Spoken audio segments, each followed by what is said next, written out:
Hey family. So I feel like I'm just waking up. So if I look a little sleepy, I feel like I'm just waking up. Right before coming on live to do this session, I just did my own meditation, which if you haven't heard it is called Breathe Deeply. And I just kind of rested in that place before going live. And whew, yeah, pretty deep, transformative mindfulness experience. So if I look a bit sleepy, it's because I'm in a bit of a state of euphoria. Okay, so I just pasted the notes for today's session in the chat. Thank you so much for joining me. Today's going to be really, really fun. Okay. So here we go. Today's session is called The Brain on Meditation. This is from the 10% Happier Self-Care Journey, which is what I've labeled it. Today is January 17th, 2020, and the 10% Happier course is an app that you can download from the Android or iOS store. And it's a meditation course that's filled with really a bunch of different meditation courses to make up one big project. And they're from different contributors, and you have meditation for all kinds of scenarios, for sleep, for just pure education, like with what I'm going through, as well as the practical application of it. It's just a great app. Just check it out if you get a chance. 10% Happier. And so I'm in my fourth education course, and this course is called Meditation and the Brain. And I'm really excited about going through this course because as I was scrolling through this morning and looking to see which subject I wanted to get into, the thing that struck me about this is that it has to do with neuroscience and meditation. And so that immediately struck me because that's where I am as far as my studies. And I'm just deep in the neuro world. For those that don't know, I just created a term that I'm looking to coin and kind of make a household name. Yeah, do me a favor, drop me a line. Thanks, Patrick. Thanks for the love, bro. Drop me a line and let me know if you all can hear me clearly. Happy birthday to you too, bro. I hope you had a great one, man. So I'm heavy into neuroscience right now in the neuro world. I just created a phrase and I'm looking to coin it, and that phrase is neuromusical mindfulness. And neuromusical mindfulness is my idea of the neuroscience of music and its effect on the brain combined with the transformative effects of mindfulness. So I've got a whole bunch of things happening this year that's going to be all flowing down that pipe. But that's why this course struck me, because I'm like, yes, it's right in my sandbox. We're talking about neuroscience and we're talking about meditation. So I'm going to give you a little bit of background and then we're going to jump in. The author of this course, his name is David Vago. He's a PhD. David Vago is a cognitive neuroscientist by training. Dr. David Vago, or Vago, I guess you pronounce it, has been instrumental in developing leading-edge science around meditation and the brain. He also has close to 20 years of experience with practicing and teaching mindfulness, including with renowned teacher Shinzen Young. He has a number of research initiatives that are ongoing, including Mapping the Meditative Mind, in which he has partnered with contemporary meditation and yoga teachers, as well as scholars to investigate states of meditation across the spectrum of formal meditative expertise. And then here's the last part. Dave is a research director of the Osher Center for Integrative Medicine and director of the Contemplative Neuroscience and Integrative Medicine Laboratory at Vanderbilt University. Okay, so he's a pretty amazing dude, to to say the least. So, cognitive science, neuroscience. I mean, we're in my sandbox here. Okay. So, the brain on meditation is the first thing that I wrote down to talk about today. Cross-sectional studies show that atrophy of the brain happens significantly less with those who meditate regularly.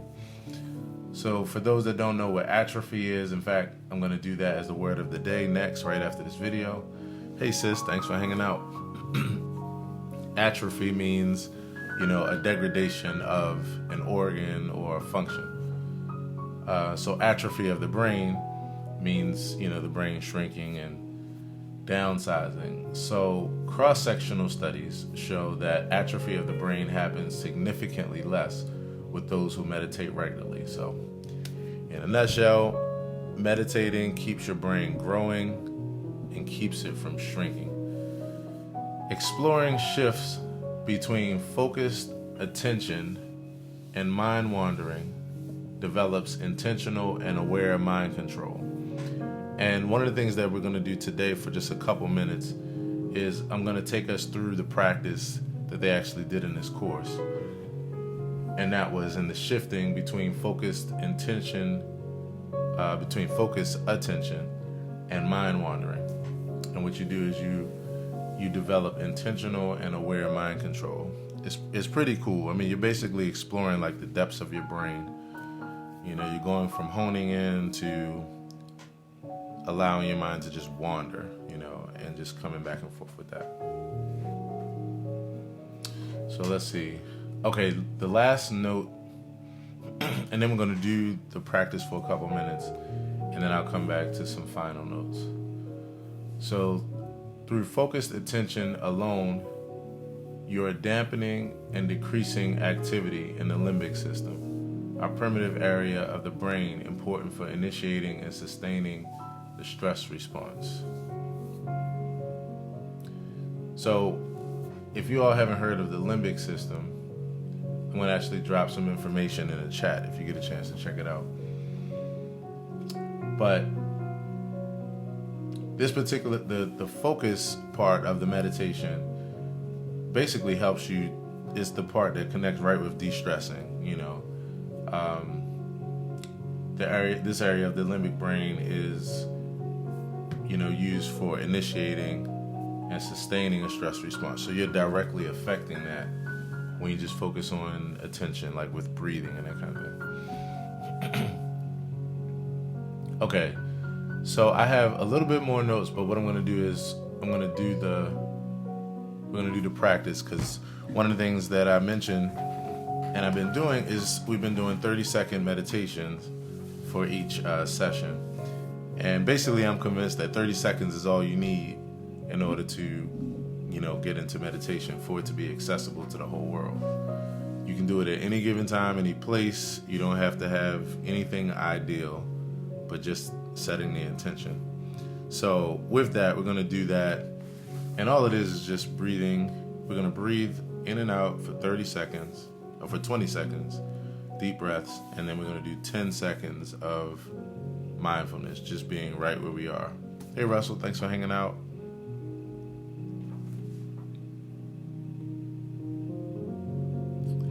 So we're going to do that, and then I'm going to continue where the next part, what I'll say is that we'll allow our attention to just wander at that point.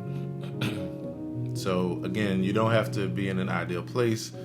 I'm going to have my eyes closed, but you don't have to have your eyes closed. And yeah, let's just flow with this little practice. So we're going to start by taking a deep breath in through the nose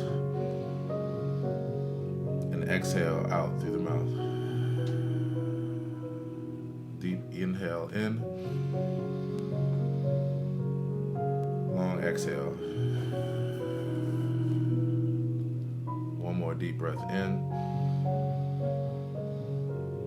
and long exhale. And then we're just going to take 10 more seconds to just stay in that place of mindfulness.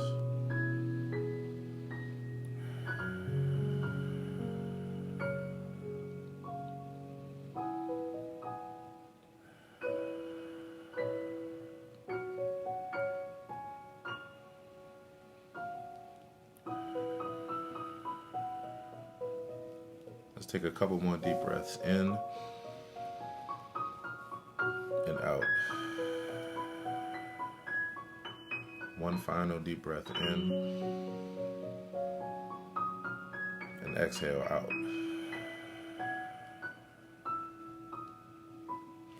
So now what we're going to do for about 30 seconds is to just go from there and allow our mind to just wander. So wherever your mind goes, just allow it to go and allow it to be just non-judgmental. Doesn't matter if it's about the last conversation you've had or the grocery list or the laundry list of things to do. You just want to allow your mind to wander.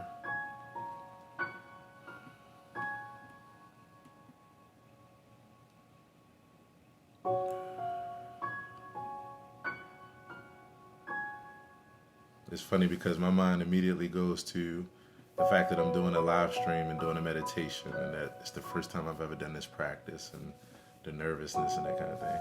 So you just allow your mind to just go where it is and to be non-judgmental about it.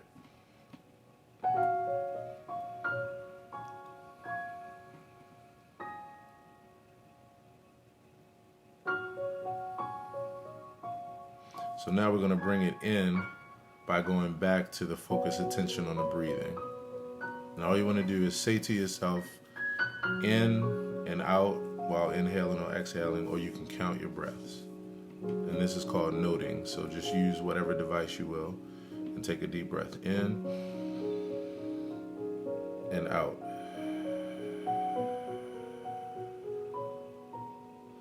Another deep breath in and out. And one final deep breath in and out.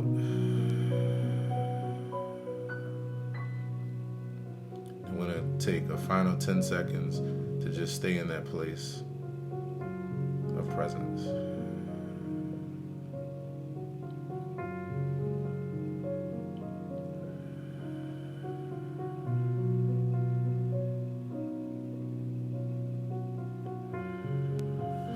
That's it.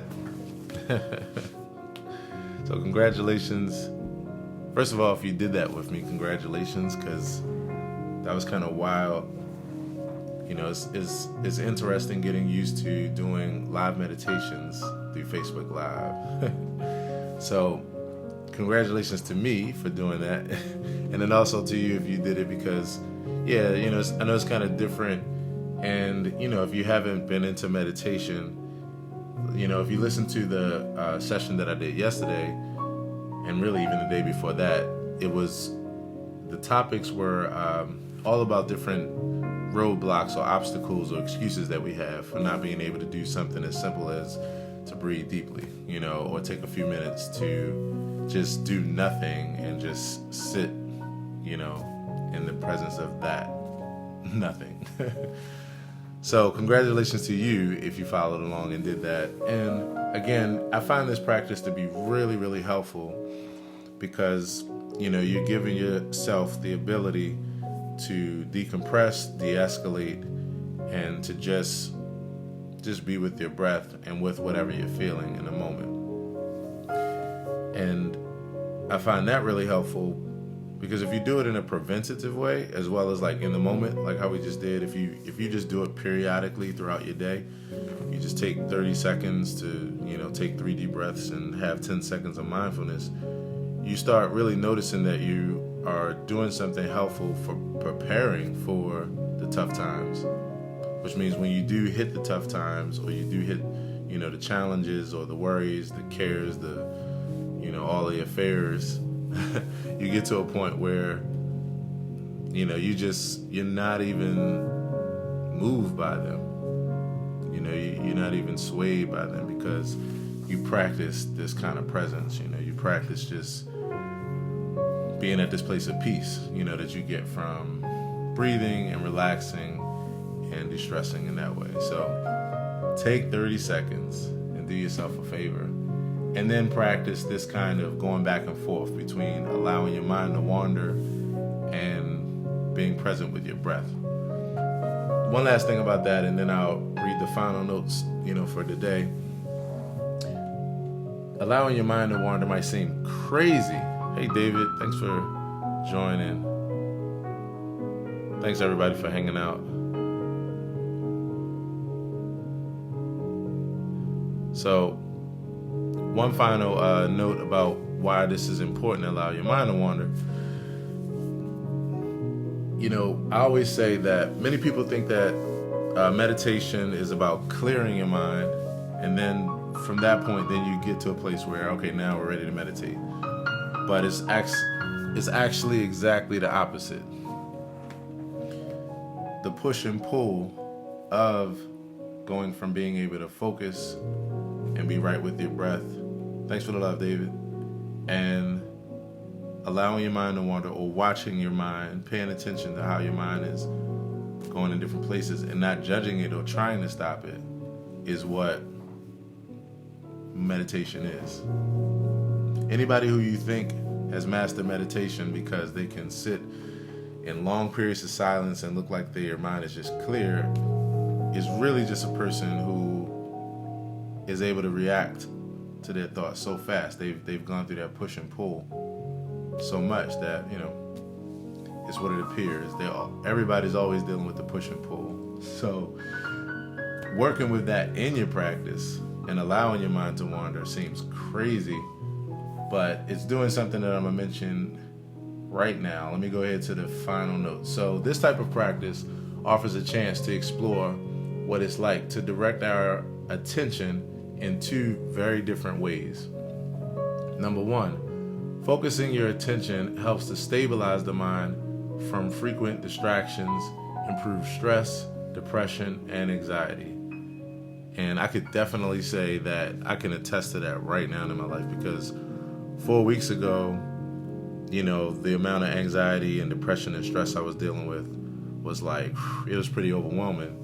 And what I've noticed is that in these last 3 weeks, everything has changed. I mean, not only do I feel better in my body, and it's not manifesting in my body in the ways that it was before, and it's not, you know, exacerbating other things, but also just my demeanor, you know, my mental faculties, and just my overall state, you know. And I'm used to being at a place of peace. So this takes me back to prior to like this stage of my life, you know, where you deal with overwhelming things, right? It takes me back to that place of peace that I know so well. So this definitely helps you. If you've never tried it, it helps a lot with improving stress, depression, and anxiety. Secondly, and this is the converse, you know, what we did, letting the mind wander intentionally improves understanding of how the mind works, flexibility, and a non-judgmental attitude, and acts as a reverse psychology toward the goal of becoming more focused. So again, we're allowing the mind to wander, being with it, and accepting that as part of the practice too, even though it seems counterintuitive. The one thing I want to point out here is the reverse psychology. It's so crazy. Like, once you get to the point of continuing to practice with your breathing and just taking time to be focused on that, when you allow your mind to wander and you practice letting it go, you'll find your mind naturally shifting to just coming back to a place of focus easily. But it's just because you're not like wrestling with the stuff that comes to mind, you know, that your mind is wandering. You're not wrestling with it. You're so allowing of it that it just doesn't have your focus anymore, you know. I always look at it like it's like a stream of thoughts, like a river over your head, a stream of thoughts just passing. And instead of you being in the river and being tossed around by the thoughts, you just are sitting on the shore, you know, sitting on the riverbed, you know, peacefully on like a blanket, just watching the river flow. You know, that's what I experience it as. So it's definitely a reverse psychology that happens when you do this. And you actually realize you are able to become more focused by allowing your mind to wander. It's intentionally allowing your mind to wander. It's really just awareness. So last but not least, the final thought I have here, which this is a direct quote from David Vago, And it is, the more we can understand how the mind works and our capacity to train it, focus and be flexible, the better resourced we are to meet the range of emotions, perceptions, and thoughts that we have every moment of every day. I'm going to read that one more time. The more we can understand how the mind works and our capacity to train it, focus, and be flexible, the better resourced we are to meet the range of emotions, perceptions, and thoughts that we have every moment of every day. Need I say more? I don't. Except for the fact that the song that you heard in the background here is my song called Breath of Life. It's a piano meditation that I wrote behind a guided meditation that I did called Breathe Deeply. If you haven't heard it, please look up Breathe Deeply on my YouTube channel, aaronhilltv. And this song is available everywhere, Spotify, Apple Music, wherever you stream music. So check it out if you get a chance. And then also another project that is right in that same vein is Key Reflections, also on those same platforms. Look up Aaron Hill Key Reflections. And then last but certainly not least, if you appreciate what I'm doing here and you want to support me in making this kind of content or the other content that you see, look out for that info in the description and or the comments of this video. Thanks a lot for joining me. As always, peace and be well.